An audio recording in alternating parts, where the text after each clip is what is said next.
April 22. యేసు ప్రభువని నీ నోటితో ఒప్పుకొని, దేవుడు మృతులలో నుండి ఆయనను లేపెనని నీ హృదయమందు విశ్వసించిన ఎడల నీవు రక్షింపబడుదు. రోమీలకు రాసిన పత్రిక 10వ అధ్యాయము 9వ వచనం. ఈ ప్రియమైన సువార్త వచనం పతనమైన మానవుడు అంగీకరించడానికి చాలా కష్టపడే రెండు ప్రాథమిక సత్యాలపై దృష్టి కేంద్రీకరిస్తుంది. అవి శరీర ధారణ మరియు పునరుత్థానం. ఈ సిద్ధాంతాలను అవి సూచించే అన్నింటినీ అంగీకరించకుండా రక్షణ ఉండదు. మొదట బెత్లెహేము పశువుల పాకలో జన్మించినవాడు శరీరధారిగా ప్రత్యక్షమైన దేవుడే తప్ప మరెవరూ కారని, అనగా యేసు ప్రభువని మనం నోటితో ఒప్పుకోవాలి. ప్రభు అయిన యేసు యొక్క దైవత్వం రక్షణ ప్రణాళిక మొత్తానికి అత్యవసరం.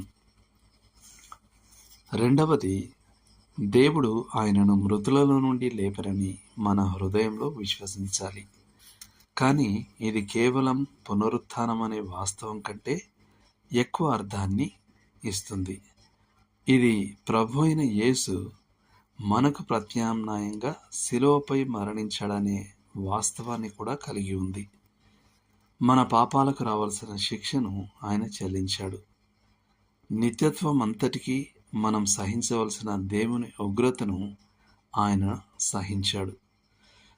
అప్పుడు మూడవ దినమున మన పాపాల కొరకైన క్రీస్తు బలియాగం పట్ల దేవుని సంపూర్ణ సంతృప్తికి రుజువుగా దేవుడు ఆయనను మృతులలో నుండి లేపాడు.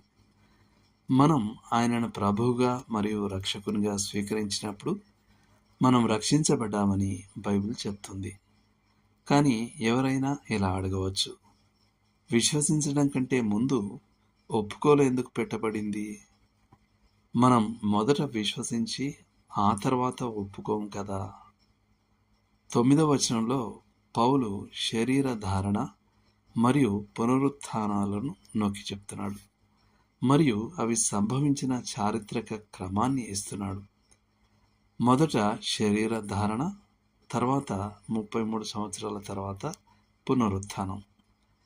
తర్వాత వచనంలో ఆయన ఒప్పుకోలు కంటే ముందు విశ్వసించడాన్ని ఉంచుతాడు.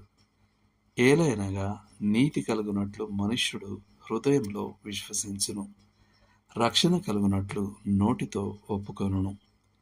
ఇక్కడ ఉన్న క్రమం మనం కొత్తగా జన్మించినప్పుడు జరిగేది. మనం మొదట రక్షకుని విశ్వసించి నీతిమంతులుగా తీర్చబడతాం. ఆ తర్వాత మనం బయటికి వెళ్ళి మనం అప్పటికే పొందుకున్న రక్షణను ఒప్పుకుంటాం. ఈ వచనంలో ఒక నిష్కపటమైన సరళత మరియు శాశ్వతమైన తాజాదనం ఉన్నాయి. పిల్లలు ఇలా పాడటంలో ఆశ్చర్యం లేదు. రోమా 10:9 నాకు ప్రియమైన వచనం. క్రీస్తును ప్రభువుగా ఒప్పుకుంటే దైవ కృపచే రక్షించబడతాను, ఎందుకంటే అక్కడ వాగ్దానపు మాటలు బంగారు అక్షరాలతో ప్రకాశిస్తాయి. రోమా 10:9. దేవుడు మిమ్మల్ని దీవించును గాక. ఆమేన్.